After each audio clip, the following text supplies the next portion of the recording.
100 বছর মৃত থাকার পর উজাইর আলাইহিস সালাম এর পুনরায় জীবিত হওয়ার ইতিহাস। হযরত দাউদ ও হযরত ইয়াহিয়া আলাইহিস সালাম এর মধ্যবর্তী সময়ে আগমনকারী ব্যক্তিদের মধ্যে উজাইর আলাইহিস সালাম ছিলেন অন্যতম। উজাইর আলাইহিস সালাম কি নবী ছিলেন নাকি নবী ছিলেন না তা নিয়ে মতভেদ রয়েছে। অনেকে বলেন তিনি বনী ইসরায়েলের নবীগণের মধ্যে অন্যতম একজন নবী ছিলেন। অনেকে আবার বলেন তিনি নবী ছিলেন না, বরং একজন জ্ঞানী ও পুণ্যবান লোক ছিলেন। একদা তিনি তার ক্ষেত খামার ও বাগবাগিচা দেখার জন্য ঘর থেকে বের হন। সেখান থেকে প্রত্যাবর্তনকালে দ্বিপ্রহরের সময় একটা বিধ্বস্ত বাড়িতে বিশ্রাম নেন। তার বাহন গাধার পিঠ থেকে নিচে অবতরণ করেন। তার সাথে একটি ঝুড়িতে ছিল ডুমুর এবং অন্য একটি ঝুড়িতে ছিল আঙ্গুর। খাওয়ার উদ্দেশ্যে তিনি একটি পেয়ালায় আঙ্গুর নিম দিয়ে রস বের করেন এবং শুকনো রুটি তাতে ভিজিয়ে রাখেন। রুটি উক্ত রসে ভালোরূপে ভিজে গেলে খাবেন, তাই এই সময়ের মধ্যে বিশ্রামের উদ্দেশ্যে চিত হয়ে শুয়ে পড়েন। এ অবস্থায় তিনি বিধ্বস্ত ঘরগুলোর প্রতি লক্ষ্য করলেন, যার অধিবাসীরাও ধ্বংস হয়ে গিয়েছে।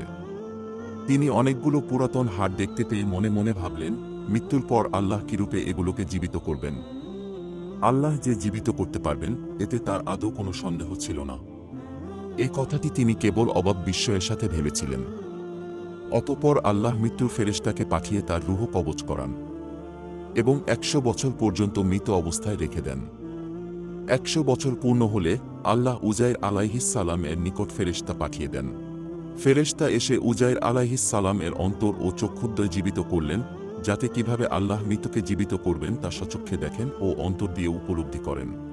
এরপর ফেরেশতা আল্লাহর নির্দেশে উজাইর আলাইহিস সালামের বিক্ষিপ্ত হাড়গুলো একত্রিত করে তাতে গোশত লাগালেন, চুল পশম যথাস্থানে সংযুক্ত করলেন এবং চামড়া দ্বারা সমস্ত শরীর আবৃত করলেন।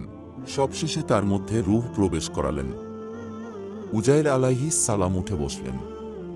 ফেরেশতা জিজ্ঞেস করলেন, আপনি এ অবস্থায় কতদিন অবস্থান করলেন? তিনি বললেন, একদিন অথবা একদিনেরও কিছু কম। ফেরেশতা জানালেন, না, বরং আপনি 100 বছর এভাবে অবস্থান করেছেন। উজাইর আলাইহিস সালাম ফেরেশতার মুখে 100 বছর অবস্থানের কথা শুনে দ্বিধাদ্বন্দ্বের মধ্যে পড়ে যান। তাই ফেরেশতা তাকে বললেন, আপনি আমার কথায় সন্দেহ করছেন? তাহলে আপনার গাধাটির প্রতি লক্ষ্য করুন। উজাইর আলাইহিস সালাম লক্ষ্য করে দেখলেন যে তার গাধাটি মরে পচে প্রায় নিশ্চিহ্ন হয়ে গিয়েছে। হাড়গুলো পুরাতন হয়ে যত্রতত্র বিক্ষিপ্ত হয়ে পড়ে রয়েছে। অতঃপর ফেরেশতা হাড়গুলোকে আহ্বান করলেন। সঙ্গে সঙ্গে হাড়গুলো চতুর্দিক থেকে এসে একত্রিত হয়ে গেল এবং ফেরেশতা সেগুলো পরস্পরের সাথে সংযুক্ত করে দিলেন। উজাইর আলাইহিস সালাম তা তাকিয়ে দেখছিলেন। তারপর ফেরেশতা উক্ত কঙ্কালে রগ, শিরা উপশিরা সংযোজন করলেন, গোশত দ্বারা আচ্ছাদিত করলেন এবং চামড়া ও পশম দ্বারা তা আবৃত করলেন। সবশেষে তার মধ্যে রূহ প্রবেশ করালেন। ফলে গাধাটি মাথা ও কান খাড়া করে দাঁড়ালো এবং কিয়ামত আরম্ভ হয়ে গিয়েছে ভেবে চিৎকার করতে লাগল। যখন উজাইর আলাইহিস সালাম এর নিকট এই বিষয়টি সুস্পষ্ট হয়ে গেল, তখন তিনি বলে উঠলেন, আমি জানি যে আল্লাহ সর্ববিষয়ে সর্বশক্তিমান। মৃতকে জীবিত করা সহ যে কোনো কাজ করতে তিনি সম্পূর্ণ সক্ষম। অতঃপর উজাইর আলাইহিস সালাম উক্ত গাধার পিঠে আরোহণ করে নিজ এলাকায় চলে যান। কিন্তু সেখানে তিনি কাউকেই চিনতে পারলেন না, আর তাকেও দেখে কেউ চিনতে পারছে না। নিজের বাড়িঘরও তিনি সঠিকভাবে চিনে উঠতে পারছিলেন না। অবশেষে ধারণার বশে নিজের মনে করে এক বাড়িতে উঠলেন। সেখানে অন্ধ ও পঙ্গু এক বৃদ্ধাকে পেলেন। তার বয়স ছিল 120 বছর। এই বৃদ্ধা ছিল উজাইরের পরিবারের দাসী। 100 বছর পূর্বে তিনি যখন বাড়ি থেকে বের হয়ে যান, তখন এই বৃদ্ধার বয়স ছিল 20 বছর এবং উজাইরকে সে চিনত। বৃদ্ধ বয়সে উপনীত হলে সে অন্ধ ও পঙ্গু হয়ে যায়। উজাইর জিজ্ঞেস করলেন, হে বৃদ্ধা, এটা কি উজাইরের বাড়ি?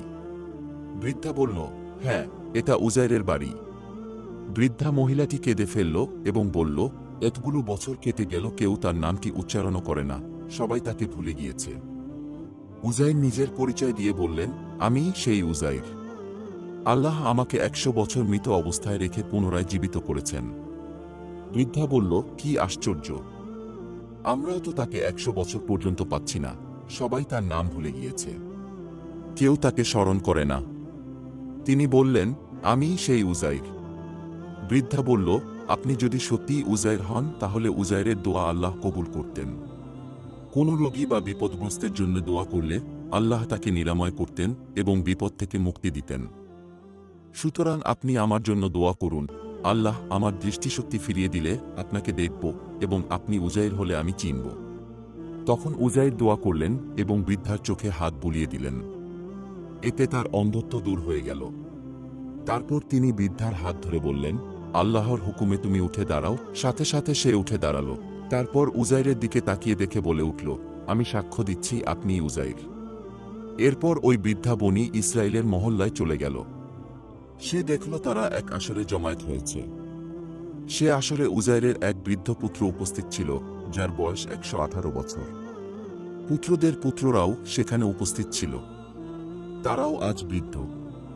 বৃদ্ধা মহিলা এক পাশে দাঁড়িয়ে মজলিসের লোকদের ডেকে বলল, উজাইর তোমাদের মধ্যে আবার ফিরে এসেছেন। কিন্তু বৃদ্ধার এ কথা তারা হেসে উড়িয়ে দিল।